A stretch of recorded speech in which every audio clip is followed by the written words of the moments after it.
माँ के निशान। कुछ दिन पहले मैं अपने एक परिचित के घर गया। जिस वक्त मैं घर में बैठा था, उनकी मेड सफाई कर रही थी। मैं ड्राइंग रूम में बैठा था। मेरे परिचित किसी से फ़ोन पर बात कर रहे थे और उनकी पत्नी रसोई में चाय बना रही थी। मेरी नज़र सामने वाले कमरे पर पड़ी, जहाँ मेड फर्श पर पोंछा लगा रही थी। अचानक मेरे कानों में आवाज़ आई, बुढ़िया, अभी पाँव नीचे मत उतारना, अभी पोंछा लगाया है। मैं बार बार यही नहीं करती रहूँगी। मैंने अपने परिचित से पूछा, माँ अपने कमरे में है क्या? उन्होंने कहा हाँ। मैंने कहा, जब तक चाय बन रही है मैं माँ से मिल लेता हूँ। हाँ हाँ, लेकिन रुकिए, शायद अभी पोंछा लगा है, सूख जाए फिर जाइएगा। क्यों? गीला है तो मेड बार बार नहीं लगाएगी, फर्श पर निशान पड़ जाएंगे। क्या फ़र्क पड़ेगा? परिचित थोड़ा हैरान हुए। भैया ऐसा क्यों कह रहे हो?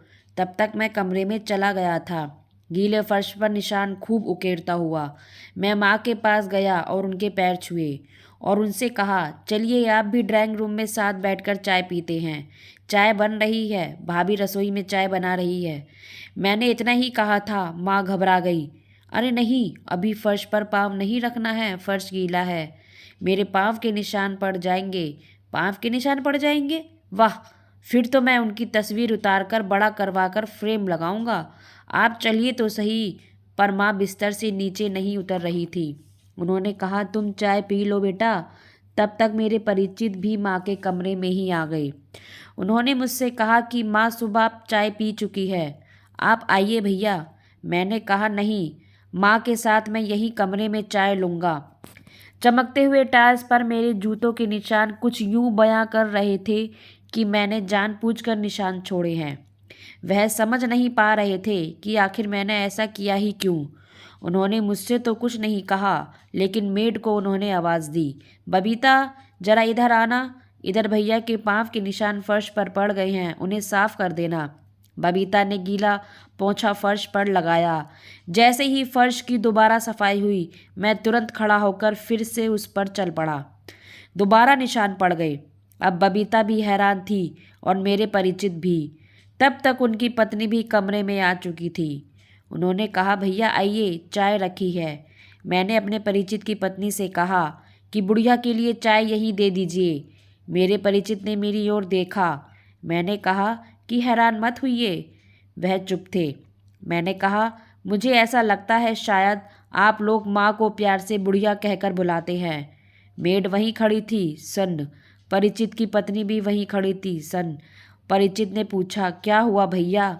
हुआ कुछ नहीं, मैंने खुद सुना है कि आपकी बबीता माँ जी को बुढ़िया कहकर बुला रही थी। उसने माँ जी को बिस्तर से नीचे उतरने के लिए भी धमकाया था। यकीनन काम वाली ने माँ को बुढ़िया पहली बार नहीं कहा होगा, बल्कि वह कह भी नहीं सकती। उसने सुना होगा बेटे के मुंह से या फिर बहू के मुंह से। बिना सुने वह नहीं कह सकती। जाहिर है आप लोग प्यार से माँ को इसी नाम से बुलाते होंगे, तभी तो उसने ऐसा कहा। पल भर के लिए धरती हिलने लगी। गीले फर्श पर हजारों निशान उभर आए थे। मेरे परिचित के छोटे छोटे पांव वहां उभर रहे थे। बच्चा भाग रहा है, माँ खेल रही है। बच्चे के साथ साथ एक निशान, दो निशान, निशान ही निशान।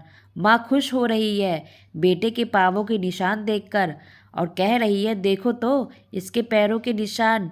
बेटा इधर से उधर दौड़ रहा था, भाग रहा था और माँ खुश हो रही थी।